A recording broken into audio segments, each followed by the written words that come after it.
Vamos lá. Em uma usina geradora de energia elétrica, seja através de uma queda d'água ou através de um vapor sob pressão, as pás do gerador são postas a girar. O movimento relativo de um ímã em relação ao conjunto de bobinas produz um fluxo magnético variável através delas, gerando uma diferença de potencial entre seus terminais. Ó, o que esse cara está dizendo aí pra gente é o seguinte: existem duas leis lá do eletromagnetismo. A lei de Faraday e a lei de Lenz. A lei de Lenz complementa a lei de Faraday. A lei de Faraday diz pra gente justamente o que ele disse ali, que toda vez que você tiver um fluxo magnético variando através de uma espira ou de uma bobina, nessa espira, nessa bobina, vai gerar uma diferença de potencial. Nessa espira, nessa bobina, vai gerar uma corrente elétrica induzida, certo? Essa é a lei de Faraday. A lei de Lenz complementa a lei de Faraday, nos mostrando o sentido de corrente elétrica gerado. É um pouquinho mais complicado, ele fala que o sentido de corrente elétrica gerado gera um fluxo magnético, gera um campo magnético oposto à variação do fluxo que A deu origem. Tá, lei de Lenz e a lei de Faraday. O que é importante é a gente destacar que para gerar corrente elétrica tem que ter um fluxo magnético variando. Ou seja, o fluxo magnético através dessa bobina tem que aumentar ou diminuir no intervalo de tempo. Tá. Durante o funcionamento de um dos geradores, o operador da usina percebeu que houve um aumento inesperado da DDP, da diferença de potencial elétrico, nos terminais da bobina. Ó, a DDP induzida é dada por essa expressãozinha aqui, ó. Deixa eu colocar. E é DDP induzida menos ΔΦ dividido pelo intervalo de tempo. Menos ΔΦ. ΔΦ é a variação do fluxo, porque Φ simboliza o fluxo magnético, medido em Weber num sistema internacional.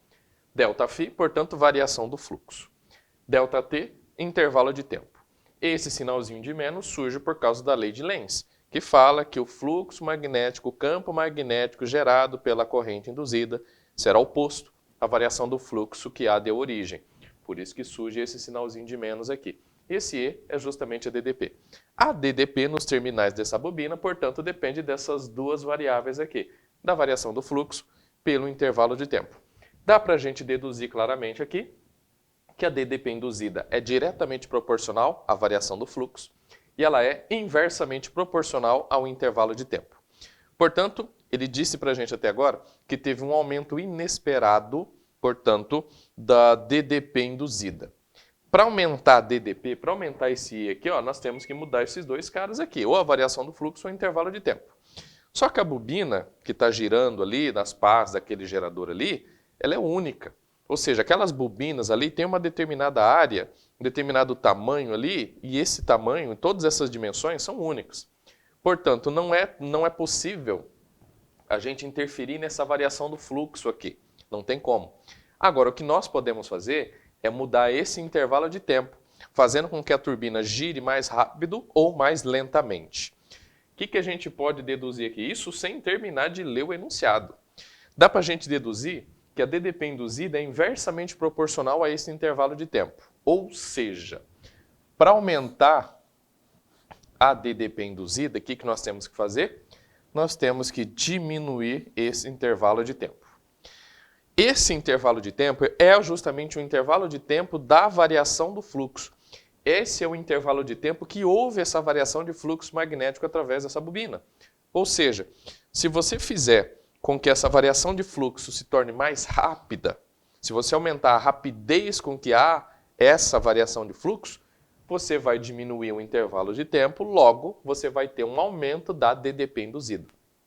Em outras palavras, eu posso dizer que esse gerador, quanto mais rápido gira as pás dessa turbina, desse gerador, menor vai ser o intervalo de tempo, maior vai ser a DDP induzida. Isso que dá para a gente deduzir já de antemão. Agora vamos continuar a ler o enunciado. Durante o funcionamento, a gente já disse, né? Durante o funcionamento de geradores, o operador percebeu que houve um aumento inesperado da DDP. Tá, que é o que a gente analisou agora. Nessa situação, o aumento do módulo da DDP obtida nos terminais da bobina resulta no aumento. Você tem que aumentar o quê? Vamos lá, ó, análise aqui. Você tem que aumentar o quê? Aumentar o intervalo de tempo? Não, você tem que diminuir. Mas o enunciado terminou lá com a palavra aumento. Vamos ver. Aumento do intervalo de tempo? Não, não é um aumento do intervalo de tempo. Acabei de mostrar. Diminuição do intervalo de tempo. Depois a outra alternativa aqui, ó. B. Aumento do fluxo magnético através das bobinas? Não tem como aumentar o fluxo magnético, certo? Porque as bobinas são únicas ali, os ímãs também são únicos. Não tem como aumentar o fluxo magnético. C. Aumentar a intensidade do campo magnético? Também não tem como aumentar, os ímãs são únicos. Não tem como aumentar o fluxo, a intensidade, o módulo do campo magnético. D. Aumentar a rapidez? Vamos lá, se aumentar a rapidez, isso quer dizer que ele está girando mais rápido. Se ele gira mais rápido, o intervalo de tempo se torna menor. Até agora, tudo bem. Aumentar a rapidez com que o fluxo magnético varia através das bobinas? Sim, por meio de um aumento de sua velocidade angular. Perfeita afirmação. Velocidade angular é justamente a variação do ângulo com o intervalo de tempo. Se você aumenta a velocidade angular, você está variando o ângulo mais rápido naquele intervalo de tempo. Em outras palavras, a bobina gira mais rápido. Se gira mais rápido, o intervalo de tempo é pequeno, DDP é maior, pronto. Exatamente satisfaz o que o exercício está questionando a gente. Aí, está falando que é o aumento da resistência interna do condutor que constitui as bobinas. Não, se você aumentar a resistência interna, você aumenta a resistência, você vai diminuir a intensidade de corrente. Diminui a intensidade de corrente, diminui a DDP. E não é isso que está acontecendo. Alternativa correta, alternativa D. Valeu.